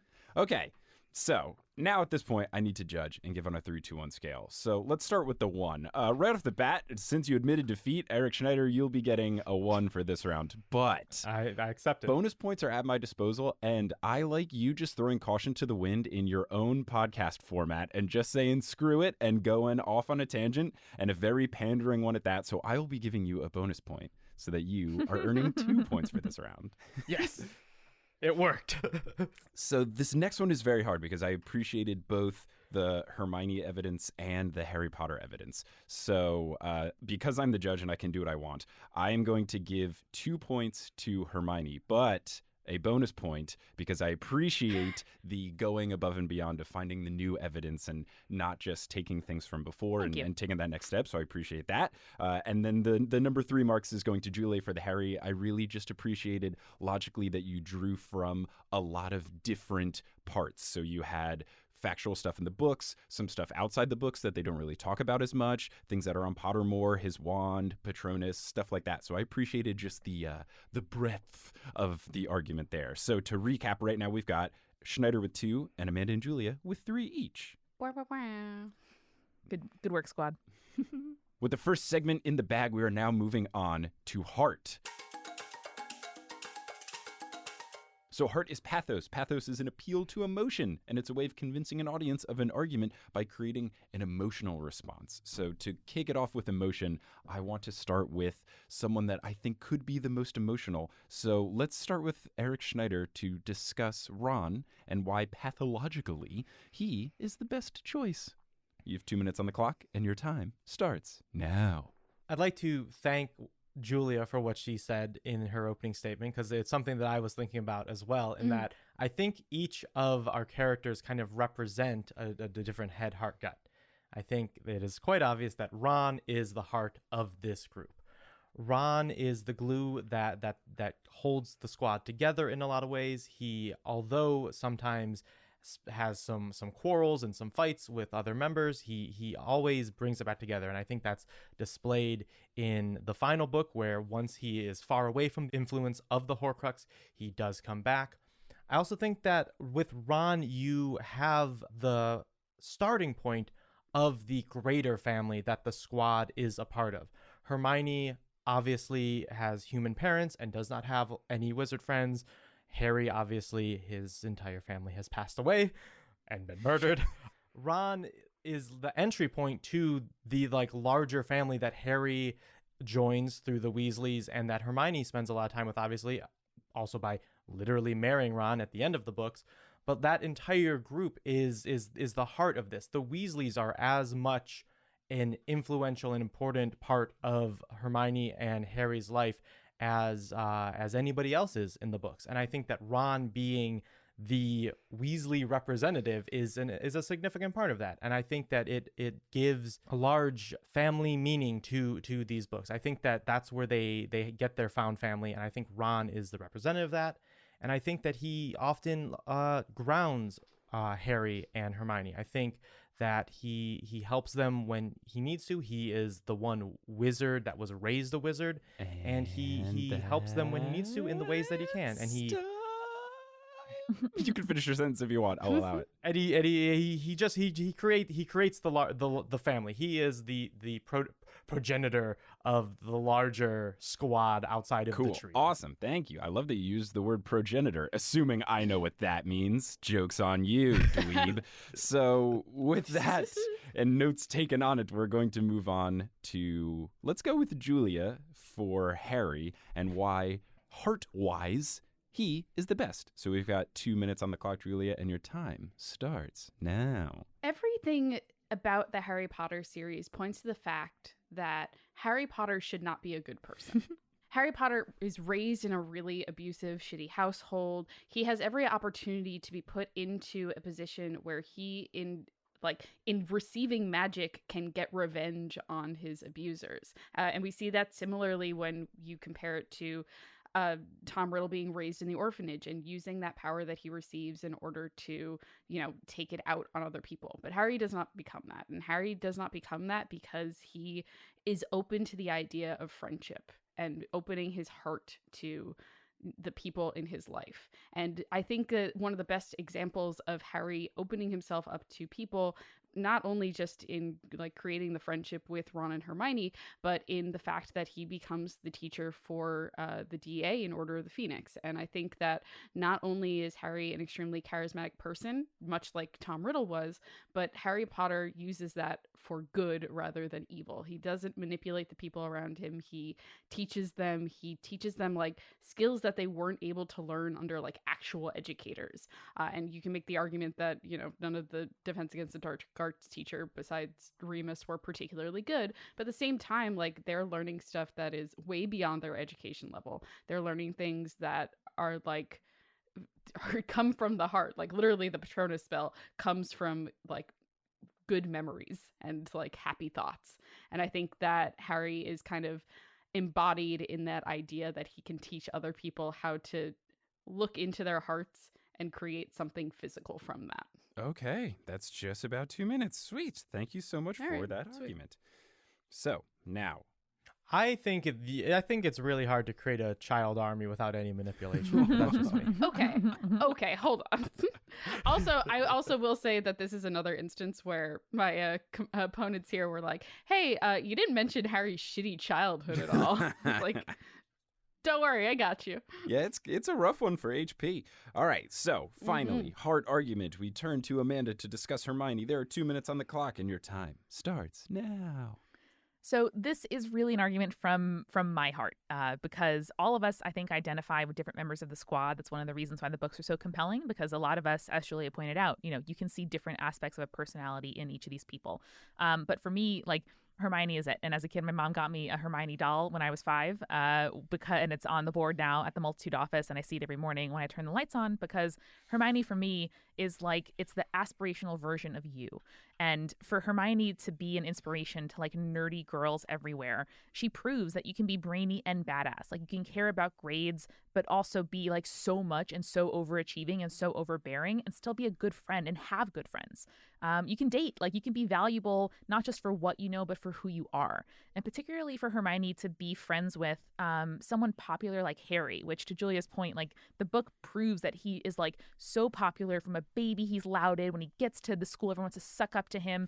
And for him to be friends, like, that doesn't happen to girls like Hermione, to girls like me. For like the most popular person in school to find you valuable and a worthwhile friend, especially when she gives them so much that's tangible, and for them to still care about her as a person and not just as a person who can help them, is like wonderful, and frankly like teaches me that I can have people in my life who value me for me and not just for what I bring to them. And caring so much about grades, particularly for anyone with like anxiety, self-esteem issues, mental illness, trauma, insecurities, like, it's so relatable. Of course you want to succeed in this one objective thing when life provides you with so few opportunities to like truly objectively succeed and belong. For her, even for that to be her foible, to be kind of, you know, to the rules and kind of bossy and want to succeed in this one thing that seems kind of boring, for her it's like so much the center of a flawed but trying character. And to see that represented in books, which I hadn't seen before, when there are so many like funny troublemakers in kids literature, was just so impactful, and I think makes her really important. That was really good. That was a really good argument. All right, and that's time. Wow, okay. I am honestly a little choked up. That was really good. So I'm just going to cut right to the chase. 3 points, Amanda, for Hermione. That was really solid. Baby! I think that's something that is really important about Hermione, is that she is the smart person and the most competent one, but she's so much more than that. And I think it's really highlighted when anytime she tries to do something that isn't just being smart, Harry and Ron are like, what? She's talking to Victor Crumb? You're just the smart one. So I appreciate that you brought that up, because I think that is what's really nice for Hermione, is that even though she's not the hero of the book, she's kind of like the reader's hero of the book, because I think a lot of people reading it see themselves in her. So I think that's a really solid argument. So 3 points to Hermione. I'm actually going to give 2 points to Ron. I thought that the argument of bringing in the Weasley family as a heart element is really solid and smart, because I think it is crucial for the group to have that. And I know we are kind of giving points to Ron because of his family, but it's still really important. Like, Molly is basically Harry's surrogate mother, and the whole family is something that brings Hermione into the wizarding world because she doesn't have that, and she has to send her parents to Australia. So I think that is really important. And for the Harry thing, 1 point, not that your argument was bad, Julia, it's just that I didn't feel it was super heart-esque with the talking about Dumbledore's army, partially because Harry was really reluctant to do it anyway. I feel like Hermione kind of kept pushing him into doing it. There were multiple times he was like, nobody's gonna want to do this anyway. Oh yeah, it's almost like he's the reluctant hero in the hero's journey. Whatever. Uh-oh. Get out of here with your logic. This is the hard part. It's almost like all writing and all styles of storytelling repeat the same trope over and over again. Look, you're doing great. I just appreciated the other arguments slightly more, but you're not out of the race Sure. by any means. Right now, we have Amanda in the lead with Julie and Eric tied for second place as we move on to Gut. So gut is ethos, an appeal to ethics, and it's a means of convincing someone of the character or the credibility of the persuader. So again, 2 minutes are going to be on the clock. Amanda has not started a round, so we're going to start with Amanda here for gut. For Hermione, 2 minutes, begin. Hermione, of course, is a scholastic high achiever. Like the metrics of competence and intelligence in wizarding education, 10 thumbs up for Hermione because she got 10 OWLs in her in her fifth year. She was also the only member of the trio to pass her apparition test. Fun. And won like untold points for Gryffindor with her knowledge and participation in class, which helped them stay in the House Cup running despite Harry and Ron's many, many lost points. But that's not all. People we respect believe in her and respect her. So McGonagall, for example, gives her a time turner when she was 13, which is a wildly powerful piece of magical technology. There are, like 6 in the wizarding world? And that's only because McGonagall trusts and believes in Hermione. Hermione's cat also, who chose her, identified Pettigrew and had great instincts. So Crookshanks, amazing instincts, chose Hermione, believes in her, loves her. There's something about that animal bond that also just kind of speaks to a person's character. Also, villains hate her. The Malfoys, Bellatrix, Voldemort, they hate her. Umbridge hates her. And being hated by people you hate counts too. That's not all, though. IRL, Hermione is also loved and endorsed by institutions. So she is hailed as a feminist icon from lots of scholars. She is the subject of a book called The Ivory Tower in Harry Potter, which is like a book-length analysis of the Harry Potter text. First chapter is Hermione Granger and the Heritage of Gender. She was named by UGO Networks as one of the best heroes of all time. The Hollywood Reporter did a poll of Hollywood professionals, and Hermione was the top of that poll. She was most Hollywood professionals' favorite character. The Kansas State University scholar noted that Hermione is a great example of social welfare and of feminist ideals. So people between, celebrities, between scholars and writers we admire and actual institutions, as well as Emma Watson, the actor who plays her, doing a lot of human rights campaigning. Hermione stands up for causes and people believe in her. Wow. All right. And that's time. A very well-rounded argument. Very solid. Okay. We will now move on to Eric Schneider to discuss Ron, gut, why he is the best. 2 minutes are on the clock, and your time starts now. As I said in my heart argument, Ron Weasley is the only one of the squad members that comes from a wizarding family. I think that you see this most clearly in a few scenes towards the later films. It's shown best, where Ron is the most natural spellcaster, whereas Harry and Hermione always point their wands and then cast a spell. Ron can kind of spell sling and just throw his wand, and a spell can start before the wand has fully reached its designated target. Ron is the most natural wizard, and in a book about wizards, I think that counts for something. I think Ron has the ability to help Hermione and Harry learn wizarding stuff. Obviously, Hermione is the most book smart and Harry kind of has the most just in general to learn, but Ron often is the one there to explain wizarding things to them and guide them through a path, although sometimes not the best, and sometimes he flubs it up quite greatly through different times. Ron often is the one that knows the situation from the wizarding perspective, which I think is a pretty important perspective to have in the wizarding world. he is the one that knows what's happening. And I think that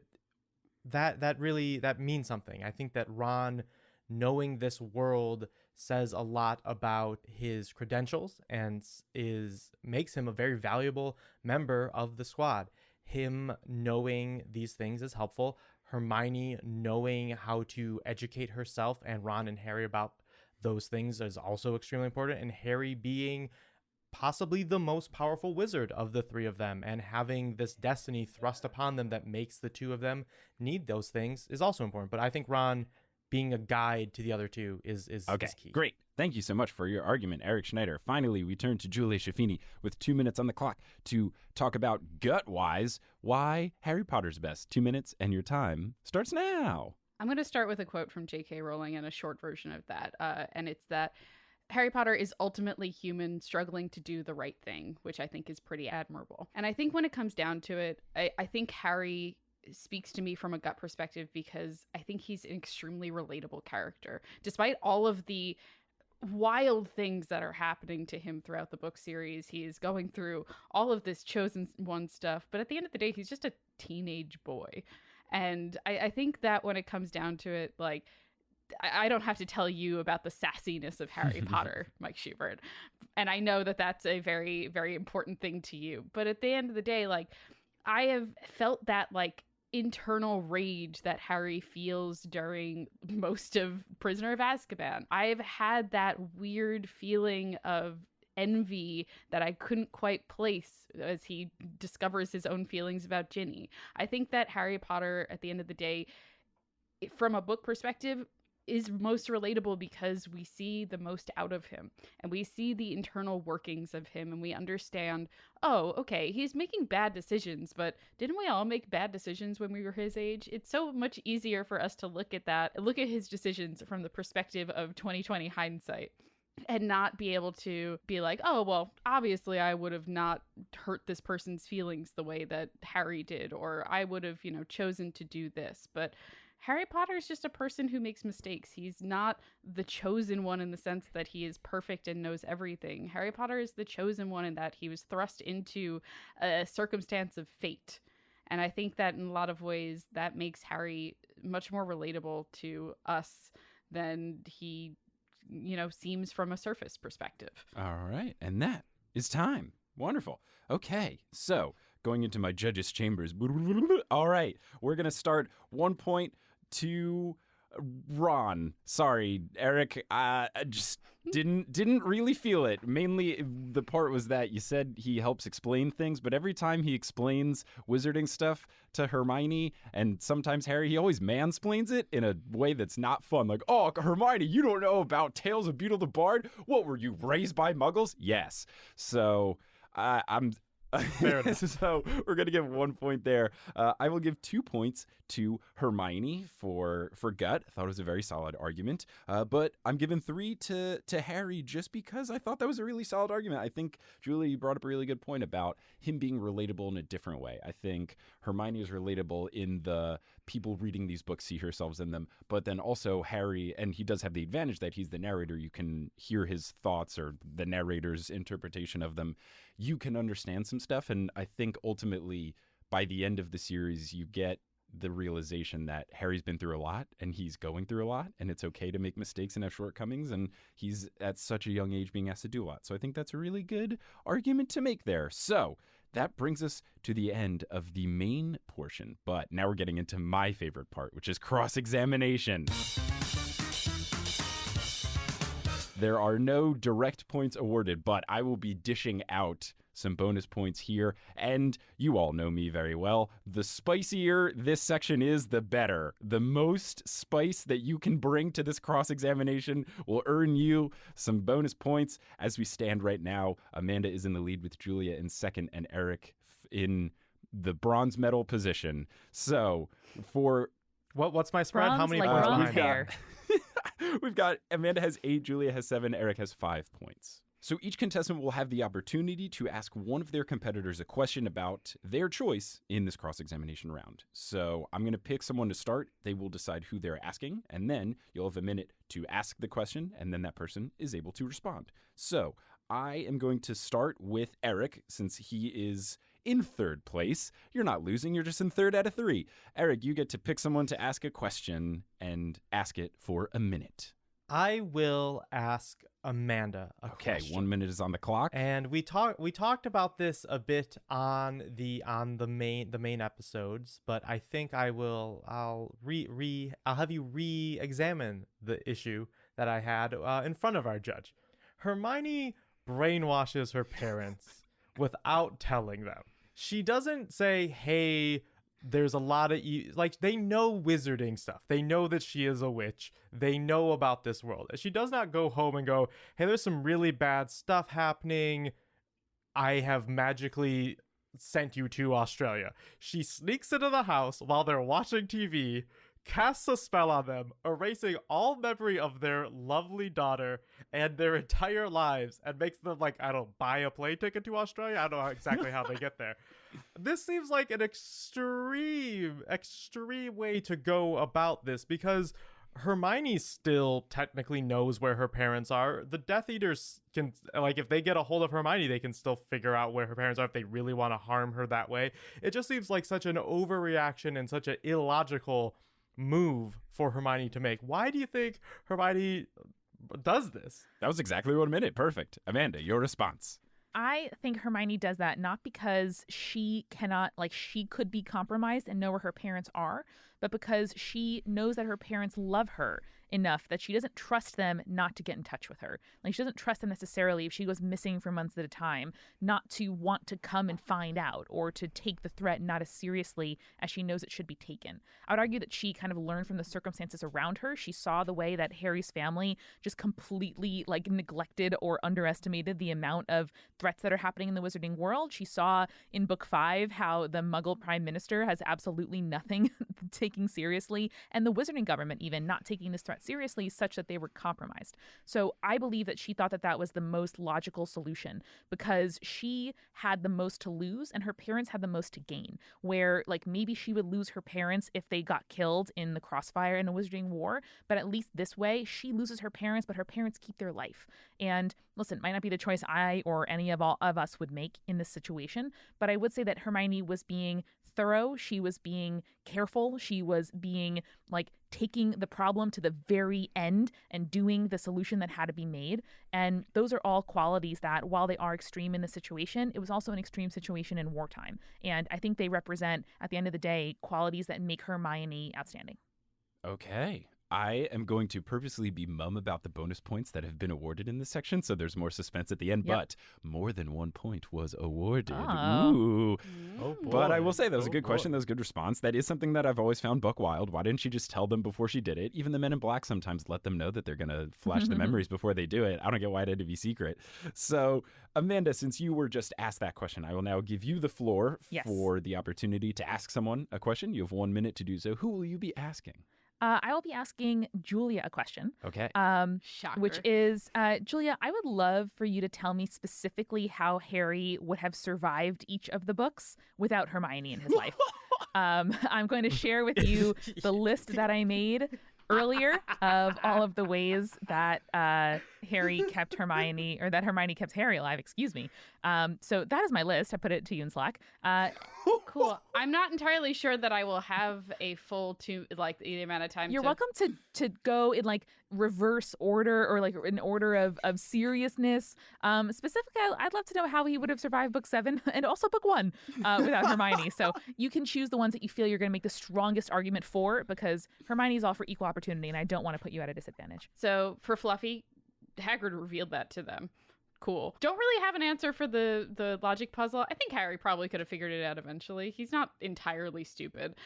Devil's Snare, Hermione would not have been able to figure that out if it wasn't for Ron reminding her that she was a witch. And, because she utterly panicked in that situation. And that is one of Hermione's lowest points, is actually she panics in situations. For instance, when she was taking her third year test, she panics because the Bogart tells her, "Hey, by the way, I'm McGonagall and you failed your test." And she ends up failing her practical. Yeah. True nightmare. Petrified, things, book on Basilisk. Harry doesn't know anything about giant snakes. I feel like if he had talked to Hagrid about it, Hagrid probably knows what a basilisk is and probably could have told him, oh yeah, giant snake, makes sense. Also, Slytherin's mascot is a giant snake. I think they probably could have put 2 and 2 together. I don't know. Also, Harry is the one that destroys the diary at the end, and Fawkes is the one that saves his life. But okay. Time travel. The only reason Hermione had time travel was McGonagall thought that was a good idea. Okay.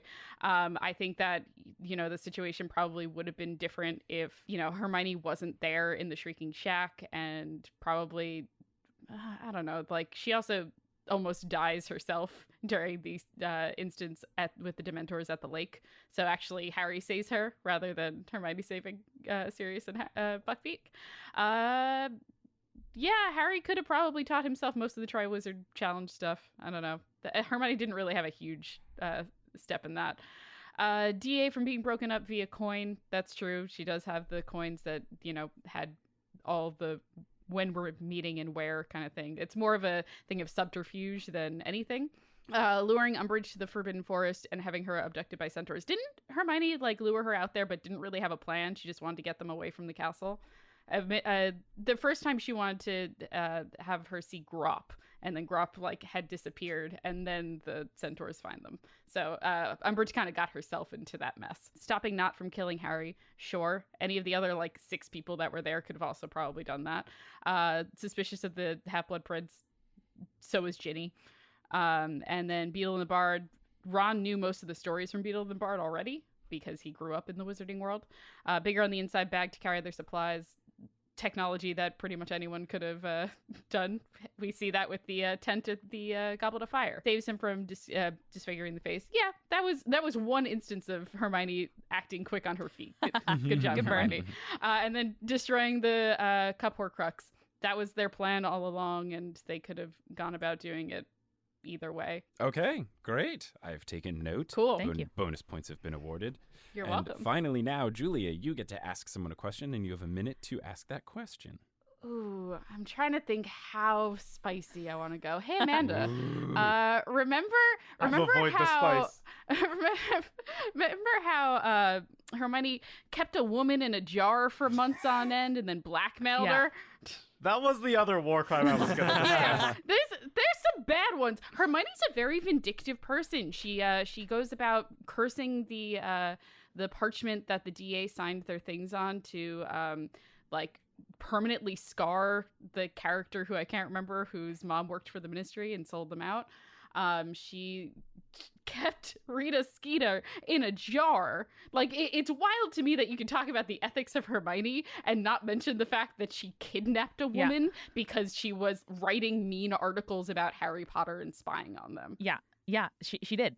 And thank you for bringing that up, Julie, because I think that's a really great opportunity for me to discuss the fact that Hermione is so loyal that she is willing to go above and beyond the rules. To kidnap a woman. Above and beyond the rules, which is Hermione's favorite thing, apart from her friends, to keep their interests in mind. Rita Skeeter was also trespassing on school property, reporting illegally about minors, spying on them, and going against the government by being an unregistered animagus. So I think... Oh, things they could report to the police? She's the real Sarah Huckabee Sanders of the Wizarding World. Well, I think particularly in Goblet of Fire, given the end of that book, it's clear that the tide is changing and that public opinion is not on her side. Hermione's learning that she can't necessarily go to authority and have her concerns taken seriously and righteousness brought forth. So again, I think sometimes Hermione does, be too exuberant. Sometimes she does go a little bit too far, but it's in service of her ideals, which are, protecting her friends, going after what is right, pursuing the morally right thing. And in this case, capturing Rita was an important part of the campaign against Voldemort because it stopped this fake news press from publishing wrong stories that further denigrated Harry's image and therefore the cause of actually defeating Voldemort by number one, recognizing that he was back. But she still did, though. She still wrote the whole book on how Dumbledore's an asshole. And it didn't stop the Daily Prophet from creating propaganda. No, it didn't stop it. But I think that was what was on her mind when she thought this is a serious enough threat that I have to deal with it right now. And it was definitely worth keeping a woman in a jar for 6 months. Judge Huber, could I ask a quick follow-up? Yes, you can ask a quick follow-up, Eric Schneider. I allow it. I will ask my quick follow-up, Amanda. If Rita continued to write her articles, would it have actually changed the outcome of like them having to like leave Hogwarts and go to the woods? No. Like it's not like they get to. So like, what good did it actually solve other than like a handful of articles not being written?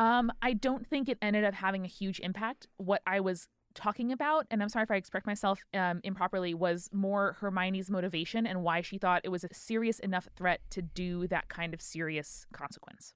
Imprison Okay, a I got woman you, in I a got jar you. for Briefly, 6 months briefly. as a bug. Briefly in prison. Also, it's Ward.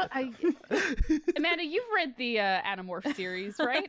Yeah, a long time You know ago. how they make that one kid stay as a rat and then he goes insane. Isn't that the same as just having a pocket monster though? They're in their animal form and they're just hanging out in your What? pocket.